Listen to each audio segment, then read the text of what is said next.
council's asset portfolio, but equally it is assessed as very high because of the estimation uncertainty that lies with the actual underlying valuation and management's judgment in determining the value of those assets. What we have not been able to do as part of the 23-24 audit is conclude on those areas, and that is in part why we are having to issue a disclaimed opinion, because we have not been able to carry out all the work that would allow us to arrive at a conclusion that gives the council, that gives us the assurance that those balances are free from material misstatement. Thank you. Could you just have 1 second? Thank you for that answer, but am I understanding correctly that what you're saying is it would be possible for some officer to be able to put their own bank account details into the system and take money out, and there's no check and balance to stop them? Is that what you're saying? So we are not saying that. So what we do is we consider the controls in place and we test to make sure that those controls are operating as intended. So we carry out techniques and analytical techniques to make sure that actually those controls are working, and that has not materialised, but it is a risk that could arise. But the council does have controls in place to prevent that from happening. Councillor Mace. Thank you. I have a few questions. I think it's like 4 or 5, so I'll try and go through them in turn. So thank you for the report. On the page 17 or 15, 16, 17, etc. There's lots of matters listed that are due to time constraints, obviously with the backstop, that we've not been able to complete the assurance. I'm wondering if you can give us like a headline view of what in this report can give us assurance. So, in effect, we are giving no assurance on the 23-24 accounts. That is the premise of the disclaimed opinion that we are providing. What we are setting out here is, in part, detail of the audit procedures that we have been able to undertake in 23-24, and those procedures don't go wasted. We are going to carry those forward into future years to allow us to build back the assurance that we need to do for the years that have been disclaimed. The other areas that included in this report are areas that we have to, under the international standards of auditing, report to those charged with governance by way of nature, in terms of giving you the information, but unfortunately the outcome and the conclusion at this stage is that we have not been able to provide the assurances to those charged with governance on those areas. Okay, thank you. I think it's useful to at least be clear on that, you know, when we're filling our bucket of assurances they kept referring to on the training I was on, but unfortunately this doesn't add anything to it, but hopefully we'll do in future. The second question was on jumping ahead in the agenda on the draft accounts. There's a letter on the appendices for that, which the council has sent to assets. Section 15 of that, it says, it has not been possible, this is the council speaking, it has not been possible to provide you, assets, with the required information for you to complete your audit for the year ending 31st of March 2024 by the statutory backstop date. But the report from assets, I think on page 10 of the pack, page 8 of your report, has got a green grading on the quality and timeliness of draft financial statements. So I'm wondering, is there a disconnect there, or how do these things marry up?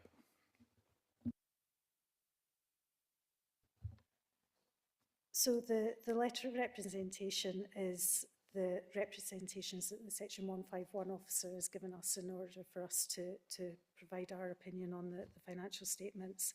And that does, as you say, state that we've not been able to be provided with all the information that we need to carry out our audit. And that is in part linked to the opening balances position and the fact that we are going to have to do quite a lot of work alongside management to rebuild the assurance for the years that have been disclaimed.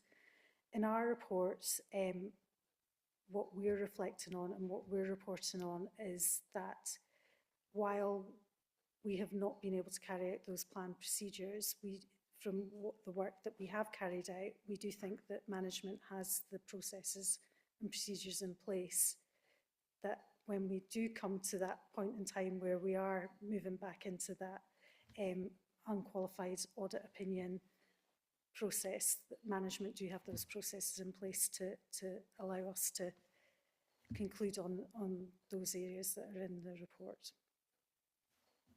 So can I just check not to make sure I'm not putting words in your mouth, Sal? So my understanding from that is that the information we've not been able to provide is we don't have any existing audits that show that we have assurance on our accounts, and that's what we're missing.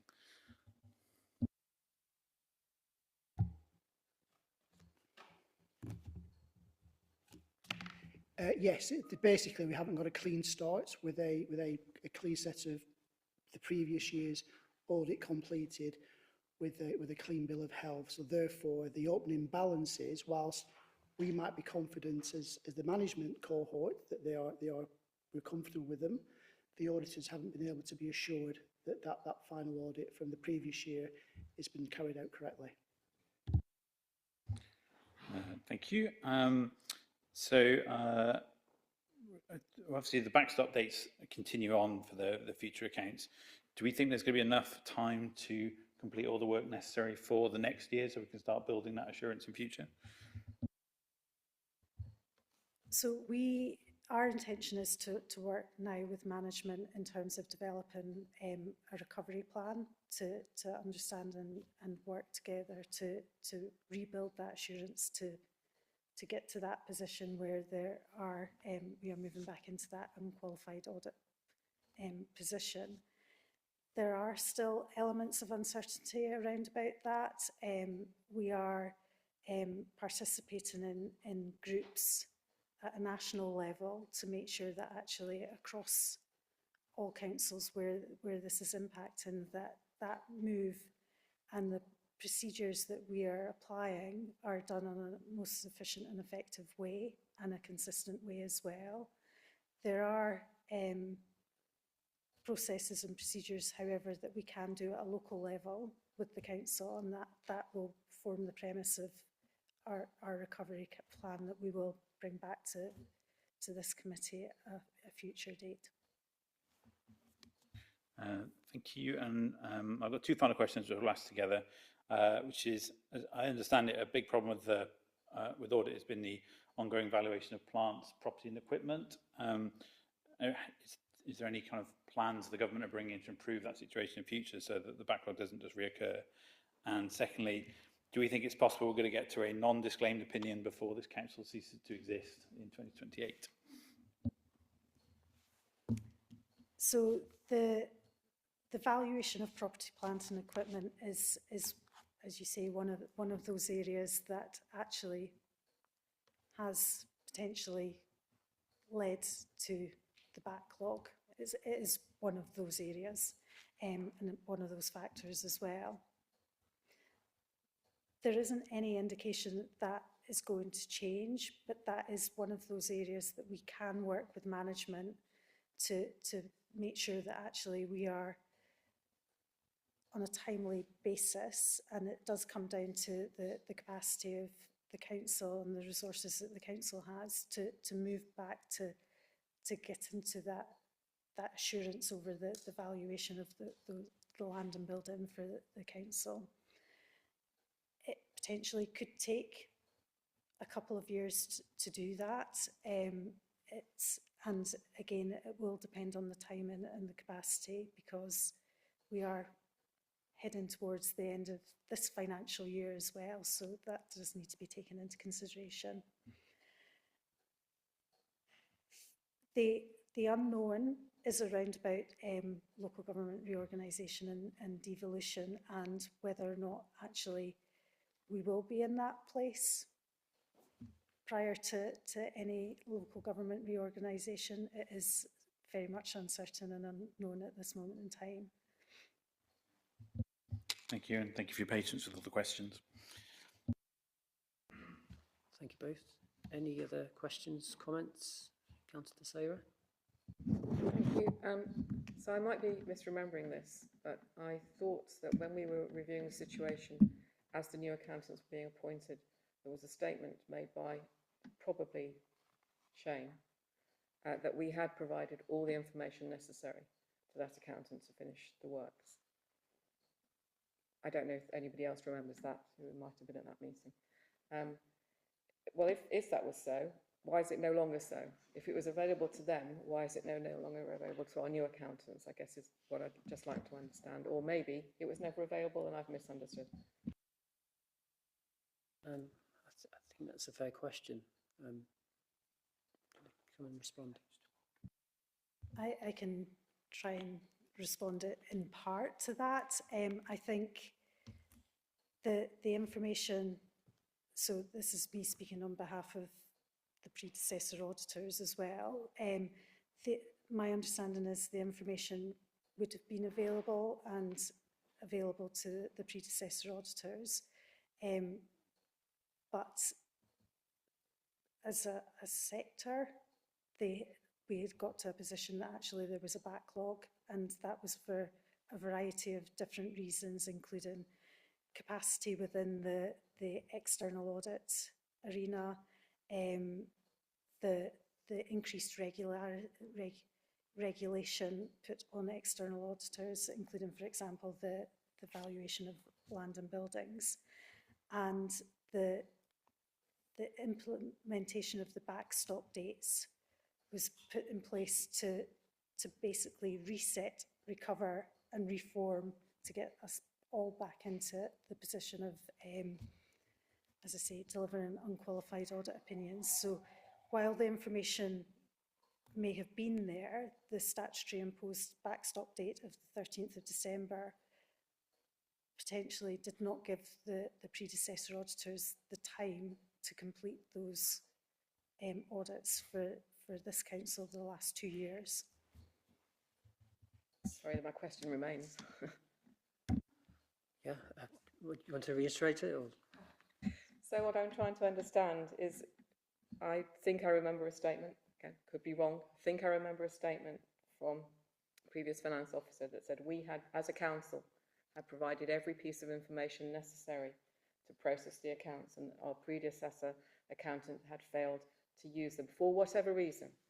If that was true, why haven't we got them ready to pass over to you now? Why is more time required to gather this information? Because I thought it was all available. That is my question. So the information potentially is available, but we are now in a position that we are having to go back to the last set of unqualified accounts, which is 2 years post, and the introduction of these statutory backstop dates has not given us the time. That's where the time constraint is, to actually work back and in effect carry out those audits of the last 2 years to allow us to have the assurance on the opening balances for this year within that time scale. Okay, I mean, not having time, I buy that. Not having the information is really what I was trying to dig down to.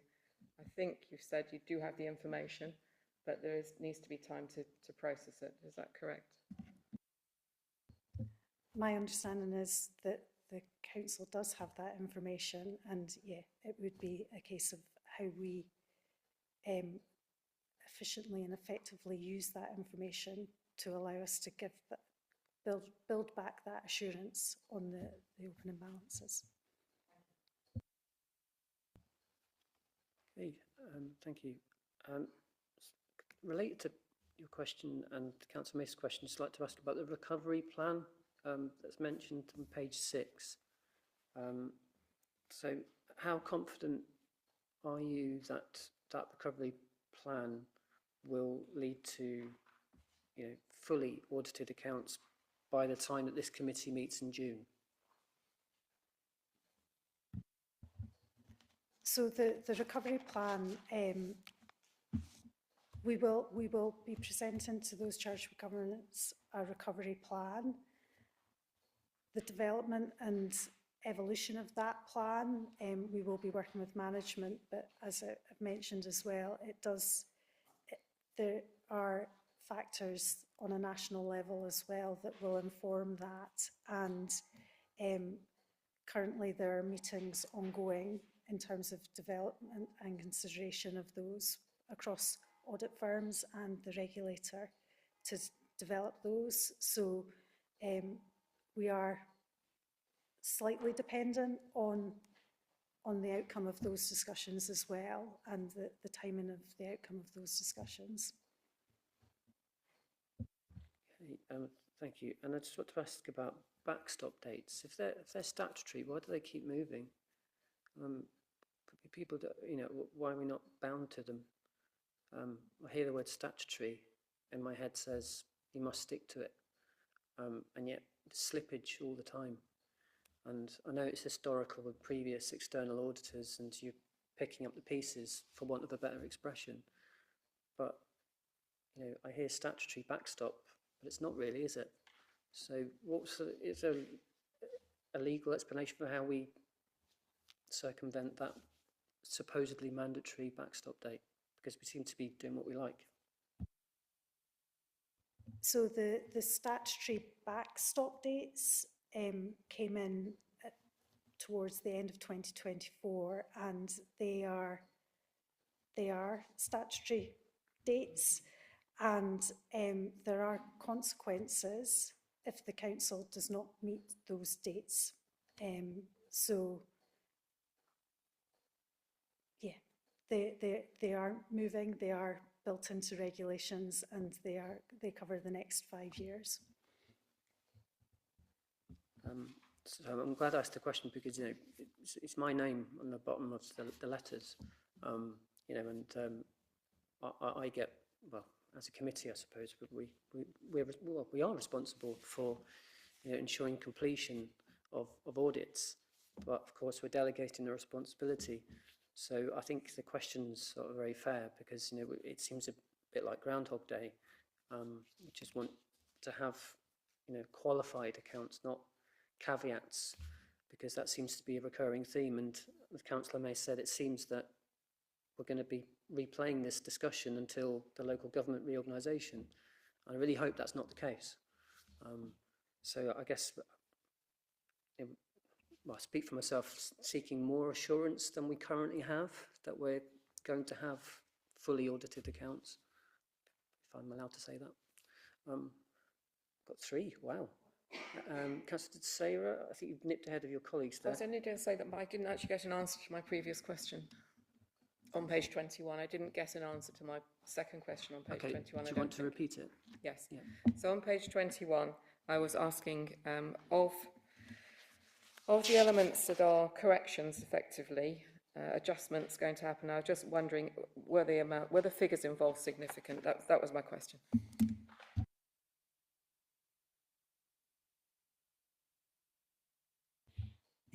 So the adjustments that we've identified there were disclosure changes, and they weren't what we would deem material or significant.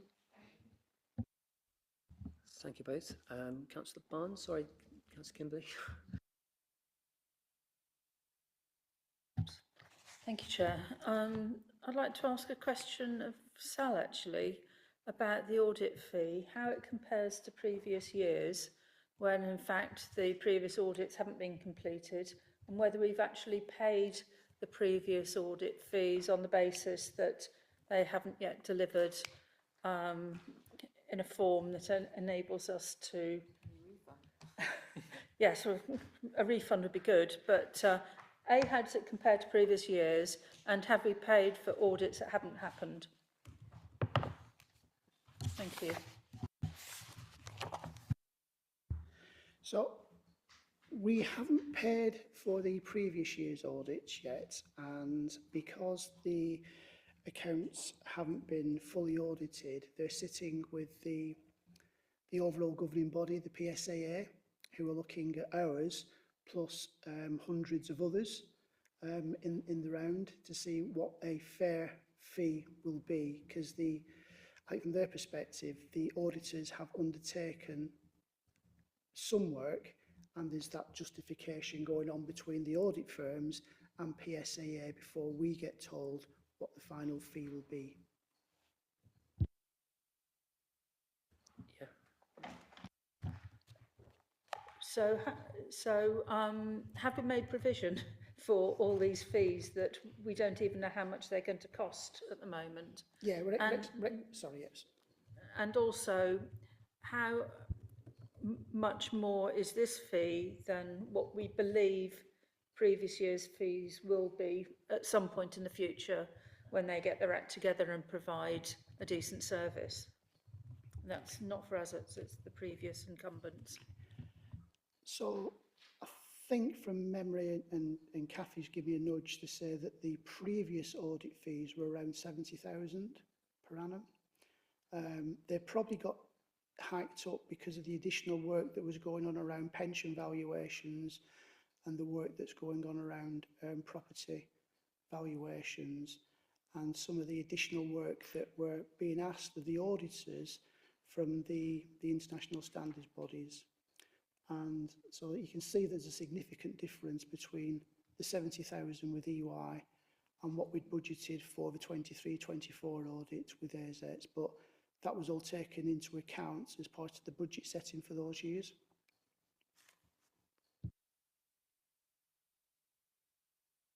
Yep. So effectively, our audit fees over the last, say, 3 years have gone up by 2.5 times.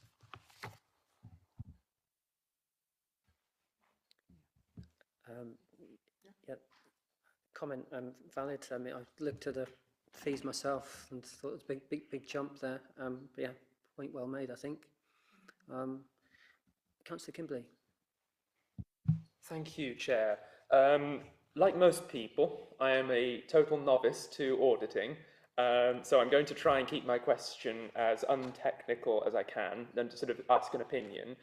Reading through the document, there are parts I understand, there are parts that obviously I don't understand yet, it's very new to me, but one theme seems to come through over and over, and I just want to ask, in the spirit of giving credit where credit is due, it seems as though when you have asked for information or cooperation from our officers, that you have been getting the information as you requested, and you've been getting positive responses to your suggestions. Would that be a fair characterisation to make? Yes, that would be. Thank you.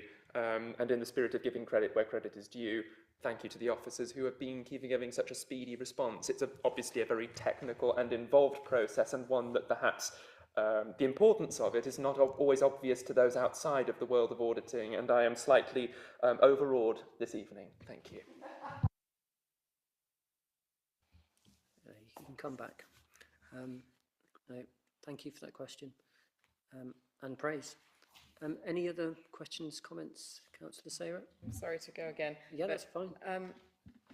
So to a lay person, it's sort of hard to understand how it can take more than a year to do an audit of a year. That's it. Yeah. It's a slightly bizarre situation. We're auditing the auditors about the auditing. It's, yeah, but I think it's useful to try and translate, as you both have tried to do. I think because it's a really important job that we're all trying to get on with. And I think it's important to try and simplify as much as we can. Sal's going to come in, and then Councillor Mace, and then I'm minded to wrap up this item, but we'll see how we go on. I think one more question, response to Councillor Boynes for the question about the audit fees.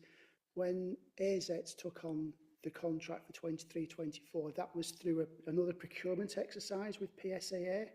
So everybody who was in the audit environment were bidding to PSAA for the work to be undertaken. So it's probably understandable that the prices that we're getting were competitive and comparable with other audit firms who were bidding. So whilst it's a significant hike between the EY price and the AZ's price. I think in fairness, everybody were putting up their prices because the amount of work that was being undertaken.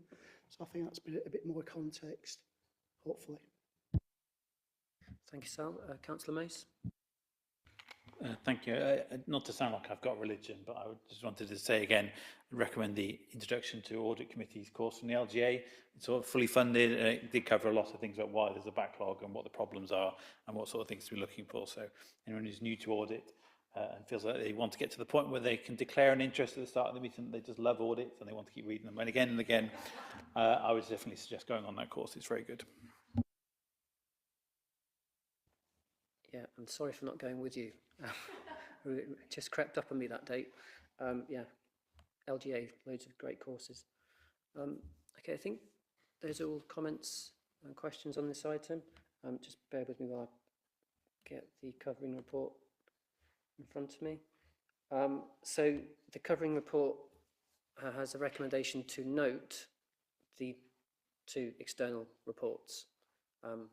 So as it's impossible not to note a report, I'll just take that as it having been noted. Okay. Thank you, everyone. Thank you, representatives from ASET. So moving on, the statement of accounts 23-24. There are a couple of meaningful decisions to make. We are going to be approving statement of accounts and a letter of representation. But before we get to that point, I'm going to hand over to someone else. So, thank you, Chair. So, the committee will probably realise we're in a similar situation to where we were in December 2024. And in that meeting at a audit committee, we got the 2021-22 and 2022-23 sets of accounts over the line. And we are here tonight to get the 2023-24 set concluded before the backstop date of the 28th of February.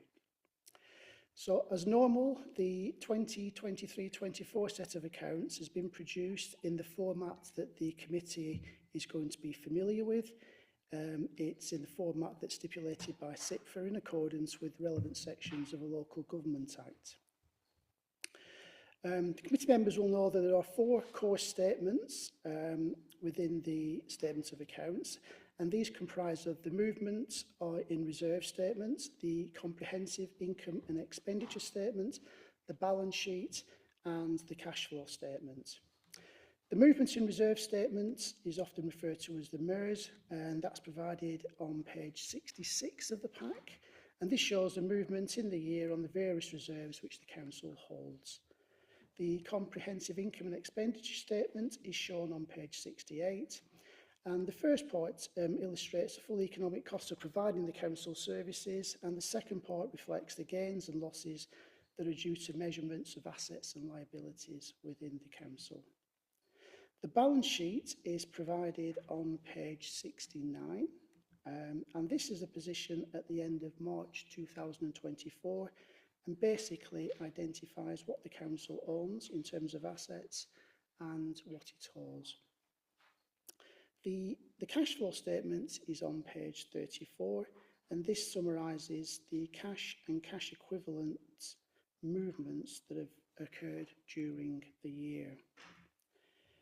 Also, within the report, there is a letter of representation, and we've touched on this already. The external auditor is required to obtain written representations from management in respect of matters that could affect the council's financial position as reflected in those financial statements, and this is known as a letter of representation. The letter for 2023-24 is provided as Appendix 2. The format of the letter is prescribed by the auditor to meet the requirements. On that note, Chair, I'll pass back to you for questions from the committee. Okay, so statement of accounts 23-24, are 3 recommendations, but before we address those in turn, any questions or comments? Councillor Lamb. Yeah, I'm just curious on page 69. I know this question's probably been asked before. Can you give us an example of what intangible assets actually are? And above that, you've got heritage assets, and then you've got property. Again, what's the difference? I mean, for example, does the Guildhall count as a heritage asset, whereas other council offices in the city count as something else? Just curious.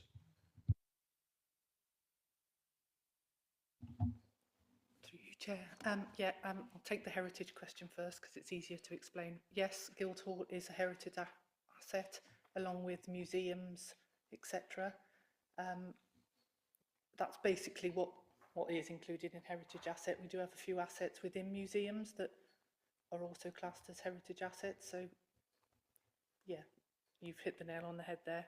Intangible assets are assets such as, let me think, software, things like that, which, a building is a tangible asset. An intangible asset is something that, is just an asset. I can't think of the word. Sorry? Yes, in the ether. Yeah, such as software, etc. Does that help? Thank you both. Councillor Mace? Yeah, thank you. So page 68 of the pack, I think it's page 32 of the accounts, there's a £3 million drop in the net expenditure for homes and communities in 23-24 compared to 22-23. Do you have an explanation of where that difference has come from, please? Okay, so the main changes there, I mean, there's lots of changes, but the main ones are the change in the pension loss that was in the previous year. We've had to add that into the income and expenditure statement. That is something that's supported by a reserve, so then it's shown separately in the MERS statement, the movement and reserve statement.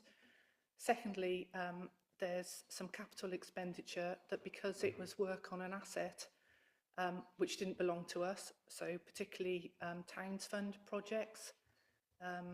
We built a medical centre with some of the Towns Fund money. That building was owned by county. We contributed to that. So part of the accounting regulations are we have to write that back off to revenue. And again, that's something that's managed through reserves. Thank you. I mean, the only reason I picked it up was because it was exactly 3 million different. Was that sort of round figure? I wanted to know more about it. I think the only other question I've got two other questions. One was page 57 of the accounts, 93 of the pack, 145 Bromyard Road. That's gone up in value, but I didn't know previously reading this account what that was for. Whether we could provide some background on that. And secondly, on page 80 of the account, 116 of the pack. We seem to have about 12 to 13 million pounds of loans to local authorities / DM ADF, which I did look at the meaning of and I've now forgotten. So what are those, please?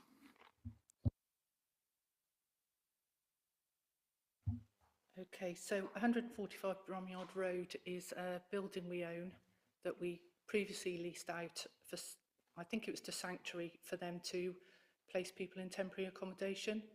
What we did a few years ago was take that, end that lease and develop that property ourselves. So we did some major renovations, hence the increase in valuation on that. I just need to... Page 80 of the accounts, 116 of the pack.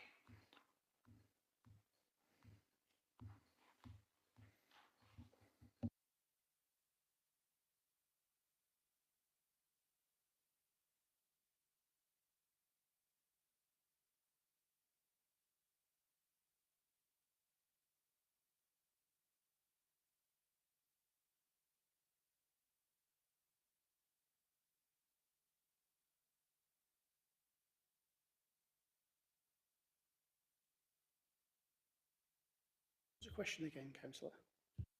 It was, so we're showing on that online that says loans to local authorities / DM ADF, that there's 12.1 million pounds there at the end of 2024. I was wondering what does that represent?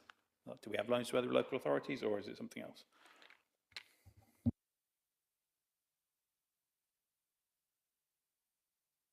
And if I didn't put this in my email beforehand, I apologise.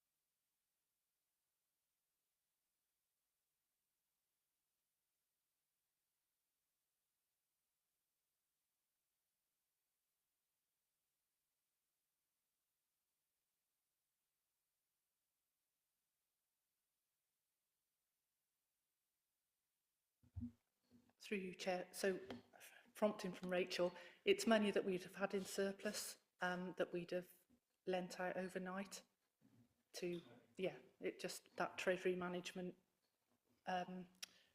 piece where we've got surplus money, cash flow. So we'll just lend it out overnight to get interest income at the best rate.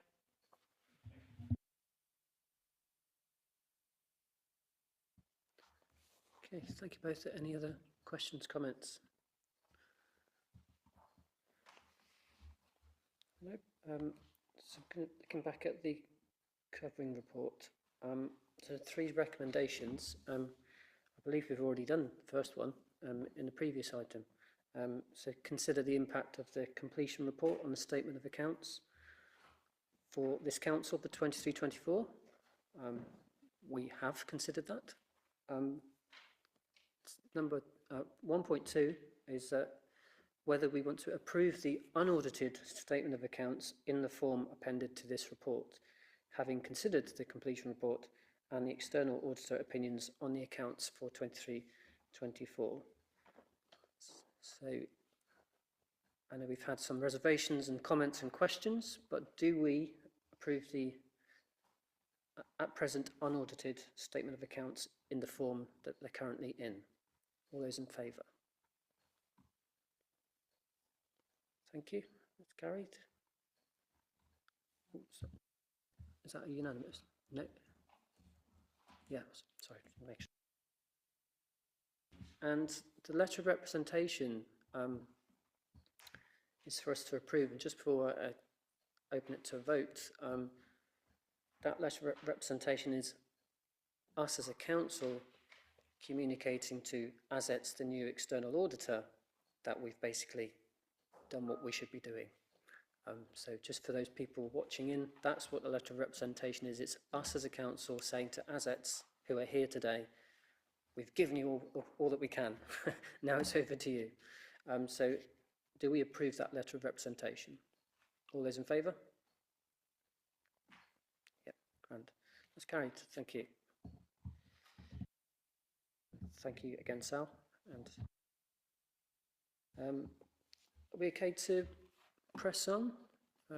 People want comfort break? No? Want to carry on? Okay. Bear with. So, on to something slightly different. Chris is going to lead on item number 7, which is the internal audit progress report. Thank you, Chair. So this is the routine progress report designed to enable the committee to fulfil its role in overseeing the work of the internal audit function. And it's covered on pages 151 to 166 on your agenda packs. At the time of writing the report, there were 8 assignments complete, 4 were in progress and 4 were at the planning stage. The positions since progressed a bit further. So we now have the asset statutory inspections audit at the draft report stage, and field work is underway for 2 more audits. I'm pleased to say the team's been fully staffed since December. Good progress has been made, and the annual head of internal audit opinion will be presented to the committee as planned at the next meeting in June. The status and results of audits are set out on pages 159 to 164. The results of the findings and findings of the council tax benefits and NNDR audits were reported back in November to the meeting then, but the results of the debtors and creditors audits are reported here for the first time. There's nothing currently emerging from our work that would warrant specific mention in the annual governance statement for this year. And also we have no concerns in relation to the Council's implementation of recommendations. There are 35 outstanding, but none of those are overdue. In terms of performance of the service, all of the key performance indicators are on track. The report shows our productivity up to 79%, but I can say that having checked today, we have actually hit our 80% target as of the end of last week. And that's reflected in the improvement in the days that being delivered and the work that's been completed. So last year, the full year outturn was 160 days of audit work. This year, we've done 227 is the latest figure as at the 21st of February. We're also developing the audit plan for 2025-26 in the current weeks. The right thing to do is to consult members as we develop that plan, rather than just sort of presenting a draft plan for your rubber stamping, as it were, at the June meeting. So this is an opportunity for members to put forward areas of concern, areas that we could consider doing audit work. It's not the only chance for input, so I'd invite any comments, contact by email, Teams, telephone call, by the 14th of March, please, and then we can look to build those areas potentially into the audit plan that will be developed and presented to you for approval in June. So members are asked to note the report, and I'm happy to take questions. Thank you. Thank you, Chris. I've got a question, but I'm going to open it up first of all. Councillor Barnes, I saw first. Councillor Murray. Councillor De Sera. Thank you, Chair. Regarding page 164, there are 6 areas where the reporting date is either March or April. Are there any issues relating to any of those subject areas that we need to be aware of, so that when we next meet, we're not unpleasantly surprised by anything? Thank you. I can't categorically state that that's not the case, because work is obviously ongoing, but there's nothing coming out of any of the work at the moment that would give cause for concern. Obviously, if there was, then we'd give key officers initially a heads up of that, but not at this stage. Okay. Thank you both. Councillor Murray. Thank you, Chair. I just wondered, with the audit plan, what governance-related areas will come into that audit plan? Thank you. The short answer is I don't know yet, but if I can get a little bit technical, we're actually developing an audit universe, which for completeness will list everything that we could potentially audit. So from a governance perspective, there are things like risk management, performance management, constitutional compliance. There are also things related to things like culture and ethics. So there are lots of things that we could potentially look at. But by putting that so-called universe document together, we'll be able to consider what's in the corporate plan, what's in service plans and business plans, and I say corporate plan, I mean city plan, and also where have we carried out audits before, and if so, when did we do it and what was the assurance rating, and also entries on the risk registers, and maybe that's strategic, corporate or service specific. So we'll take all of those things into account, then we'll have our conversations with key officers, and we'll bring the plan to you, but we'll also bring the universe document to you, so that actually you can see the basis for which we've included audits in the plan, and also where we've excluded audits, why we've chosen to do so, but actually then when we potentially will do them, and that might be the following financial year, for example. Just to say, as Chair of Standards, I'm keen to see that councillor conduct and governance is included in that plan. Thank you, and that will certainly be on the universe document. No, we'll factor that into our conversations. Just before I invite Councillor Sarah, Chris and Councillor May, just wondering whether it's worth sharing the suggestion about sharing reports, because that.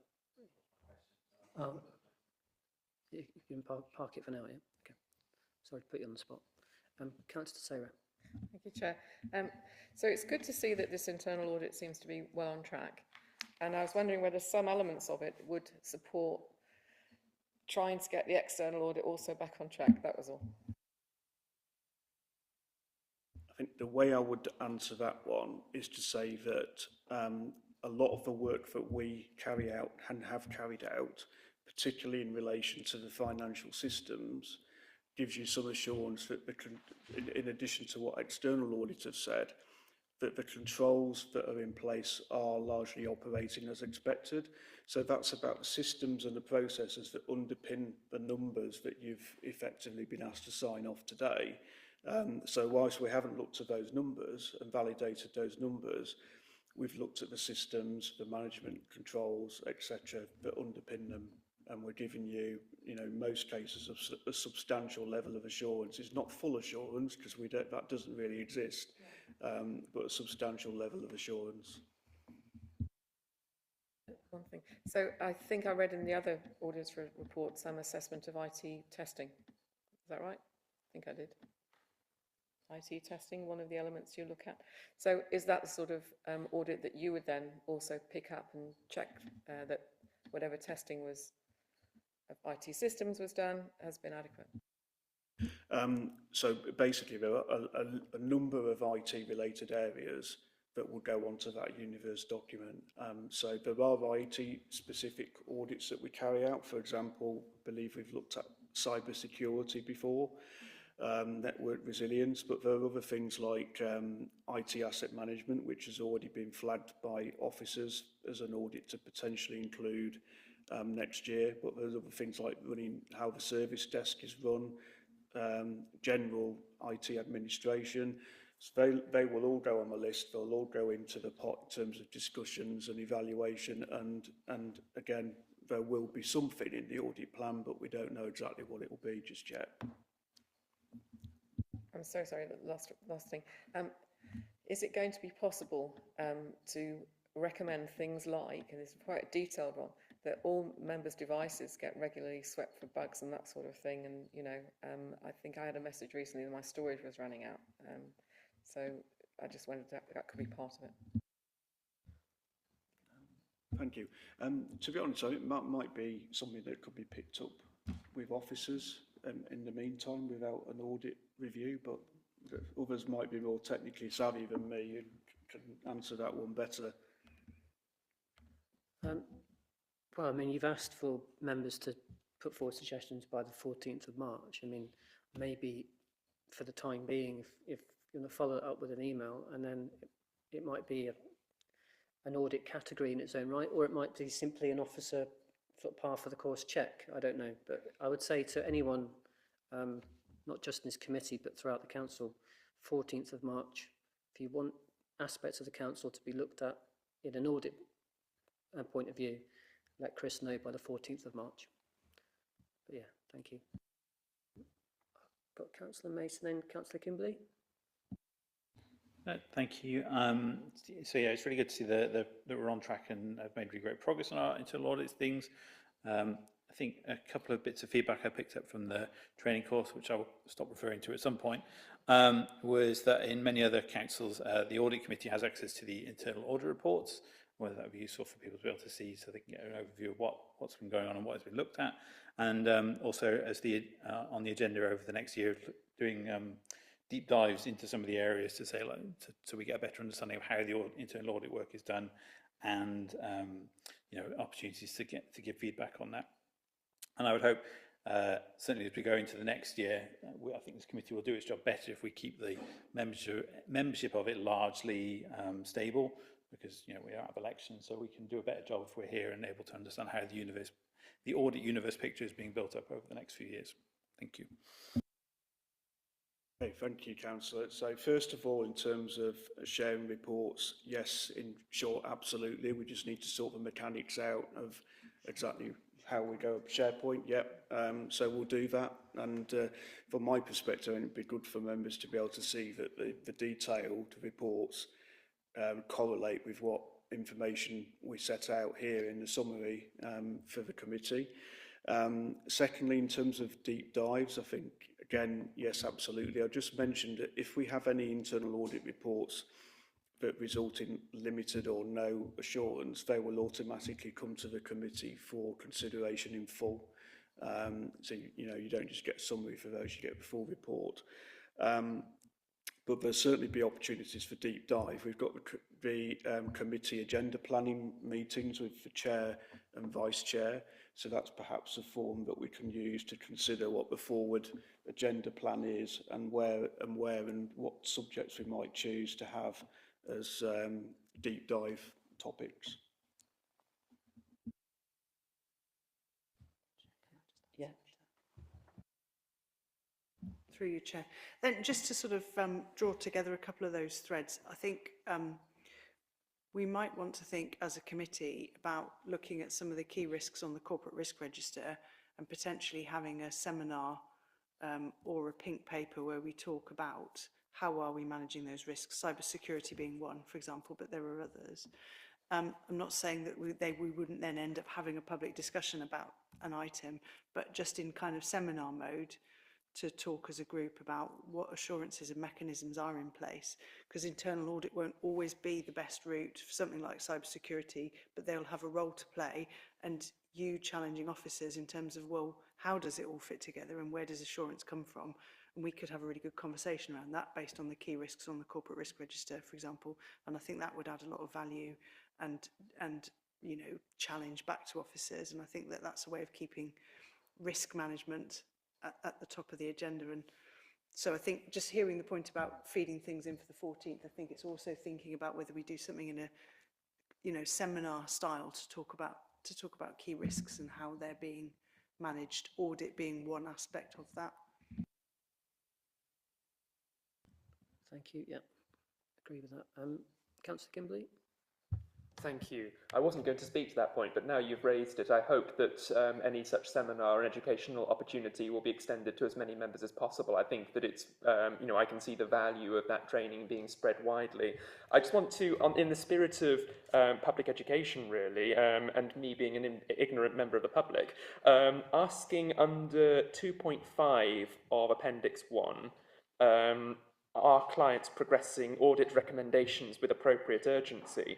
I was hoping to ask, obviously with 35 outstanding internal audit recommendations, none being overdue, could you give me an example of what one of those recommendations might be and how you would expect it to progress, just for the sake of understanding?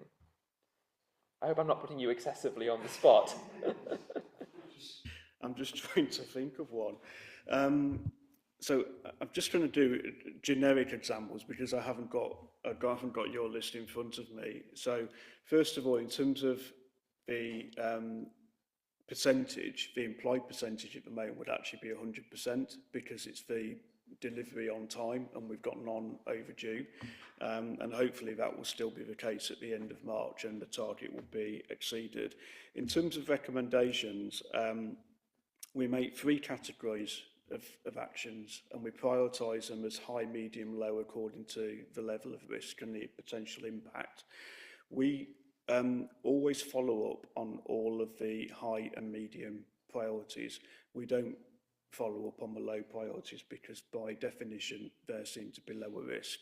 But if we had an action, for example, that was ensure that bank reconciliations are brought up to date, and there's a date agreed for implementing that, then it's fairly straightforward. We can just go in and check as soon as that date's passed that we've actually addressed that issue.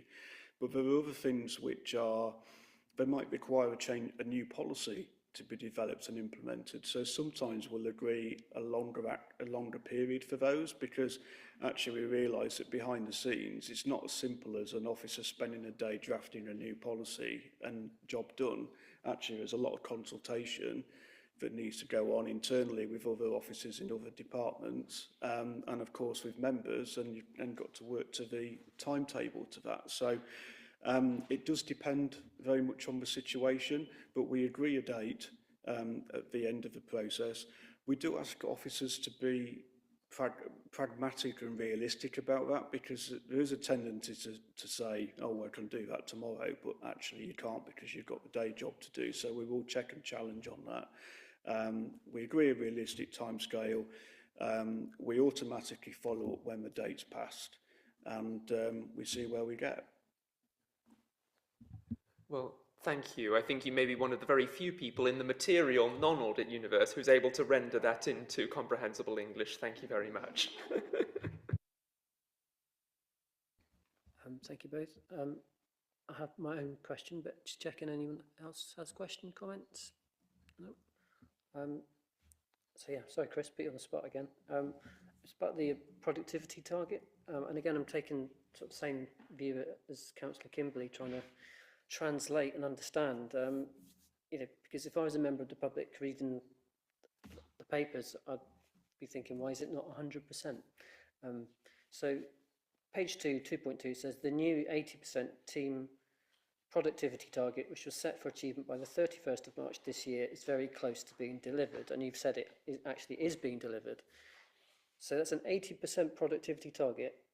For myself and the hundreds of people watching this meeting, can you tell us, why is it not 100%? I don't understand. I think I can't actually, thinking that there's hundreds of people watching. I can't speak now, but the reality is that in any role, in any job, you're not productive 100% of the time, because you can't be, apart from you. So the things like office admin, that's not seen as productive work. There's training and development, and it's right and proper that we invest in, particularly in a professional area such as this, that we invest in staff training and development. There's general management, so things like one-to-ones, team meetings, where perhaps officers go to the staff conferences and things like that. That's not chargeable time, but they're very important activities. There's mandatory training that everybody has to do on things like, as we've mentioned earlier, cyber security. So all of those drop out away from that 100% figure.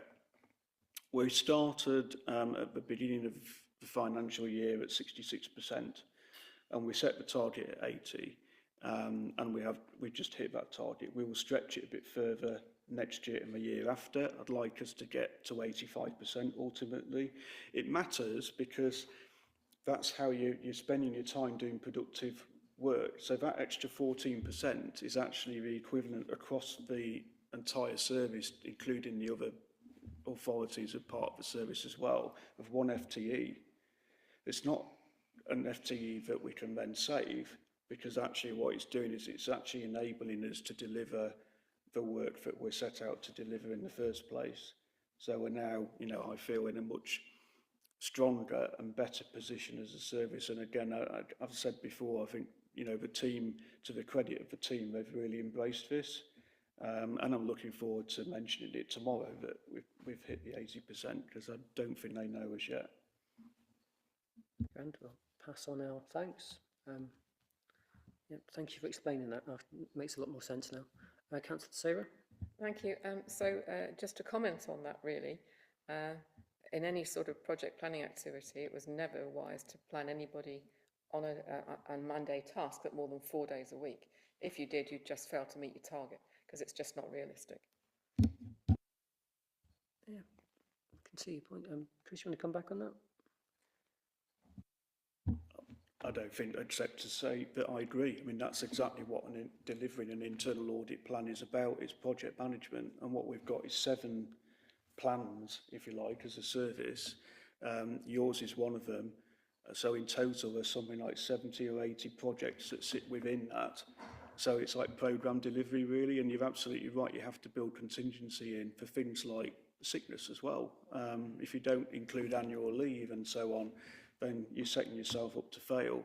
So behind the scenes, we absolutely do all of that.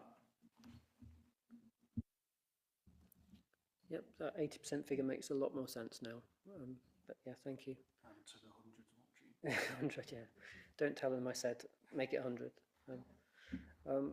Okay, I'm thinking we're going to wrap that one up. So, I mean, this is a progress report, but we're noting the progress. We have just noted it. Yeah, just want to reiterate thanks to the team and Chris leading the team.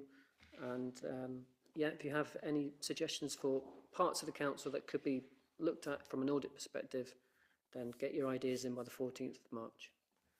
So yeah, thank you very much, everyone. I'm guessing we want to plough straight on through because we've got one more item. And Sean's going to lead on that one, and it's the local code of corporate governance.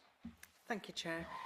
This is a proposal to update one of our existing policy documents. It forms part of our governance and assurance framework. It's called the Local Code of Corporate Governance. We're not under a specific legal duty to have a local code of corporate governance, but both SIP for the Chartered Institute of Public Finance and Accountancy and SOLACE, the Society of Local Authority Chief Executives, came together in 2016 to issue some clear guidance on 7 core principles of good governance, which the vigilant amongst you will know look suspiciously like the Nolan principles, but enhanced to lead into outcomes and sort of governance behaviours. You will also know that we use these principles to frame our annual governance statement and what we report. And what the local code of corporate governance does is it sets out the framework and says, this is how we manage governance in the council and how a member of the public, a supplier, a taxpayer, a complainant could read the document and understand how we're structured to deal with our governance. So the local code was last reviewed in 2019. Through this committee, you'll know that the annual governance statement is a dynamic document that we talk about every year. It has different outcomes and behaviours in it every year, but it is still rooted around this framework, around our committee system, the statutory officers, the control environment, yourselves, the external auditors, the internal auditors, our commitments to transparency, the strategies we publish and so forth.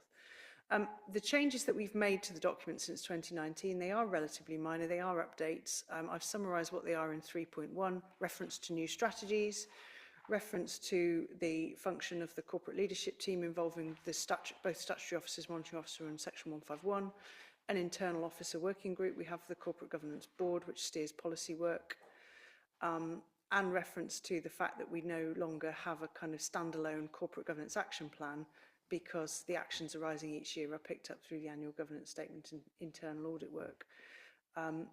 Chair, so that's a summary of what those changes are. I'm very happy to take any questions.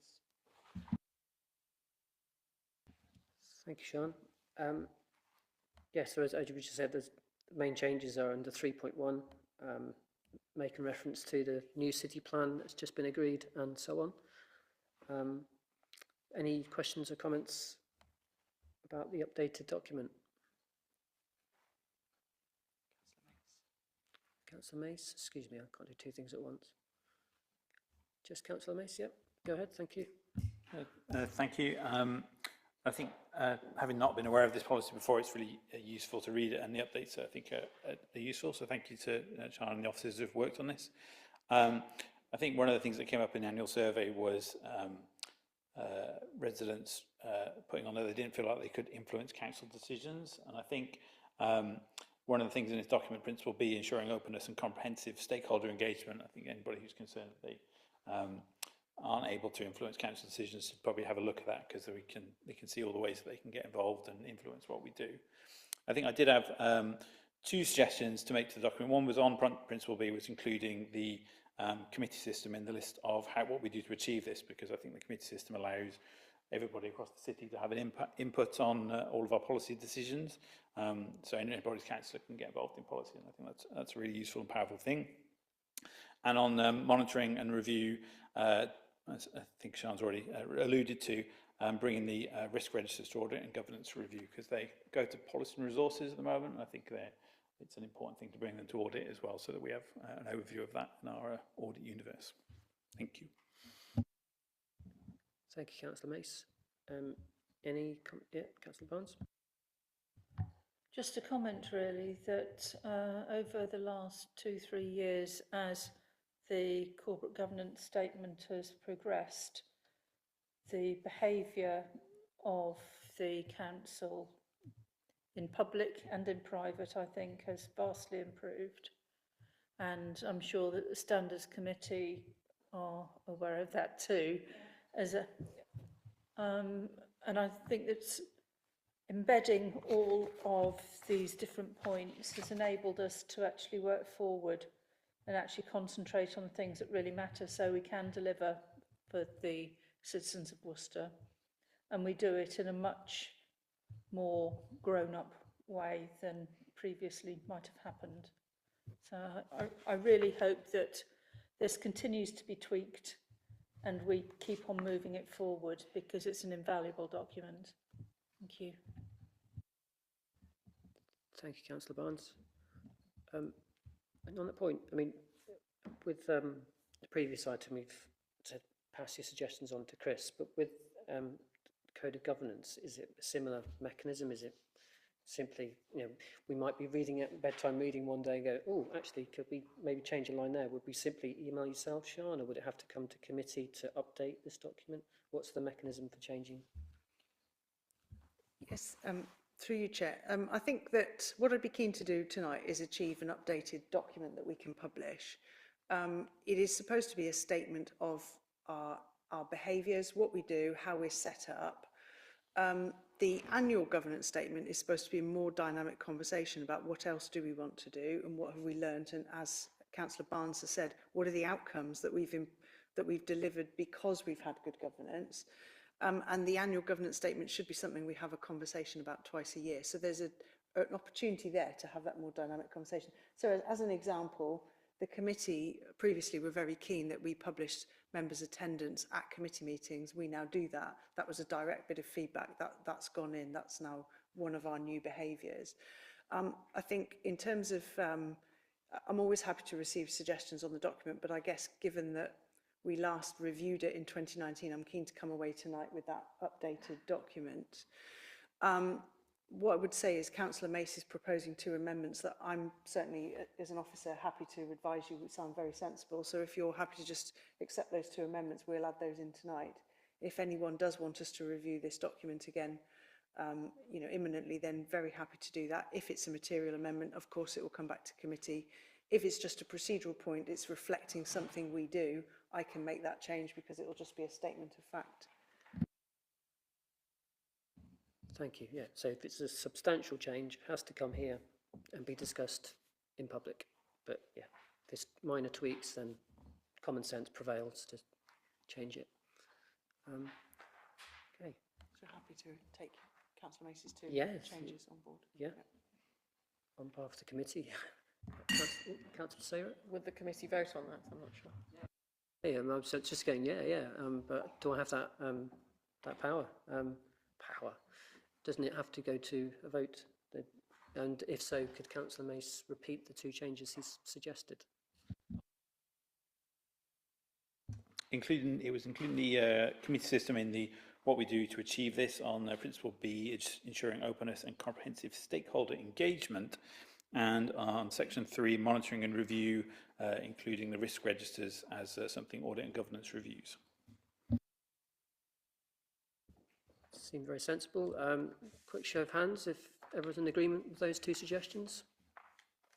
Yeah, thank you. Thank you, Councillor Sayer, as well. So, yeah, thank you for all the work updating the Code of Governance. I can't see, excuse me, I was just going to wrap up. Councillor Kimberley, go ahead. Thank you. Sorry, I was just hastily preparing a comment, really. I'm looking at, again, looking at that report on local code of governance, and I want to particularly highlight on page 2 the Council's diversity, equality and inclusion strategy and associated policies, and just really to take the opportunity to comment, drawing attention to that. It's not merely something that we uphold because we're lovely people, and I think we can all agree that the people working for the council are lovely people, but it's actually an essential plank of good local governance. It is not an obstacle to value for money that the council provides, it enables it. The best decisions come from rooms that have a variety of different voices informing them, and inclusivity is for everyone, not just for the one or two minorities. DEI has been turned by unscrupulous actors into a political football, and I'm keen to ensure that we remain robustly committed to it.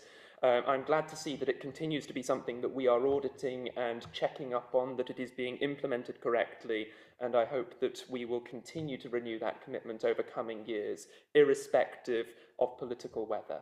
Thank you very much. Here, and can I just add that I wish I'd been that articulate when I was responding to the moron on Facebook last night who was rubbishing equality, diversity and inclusion,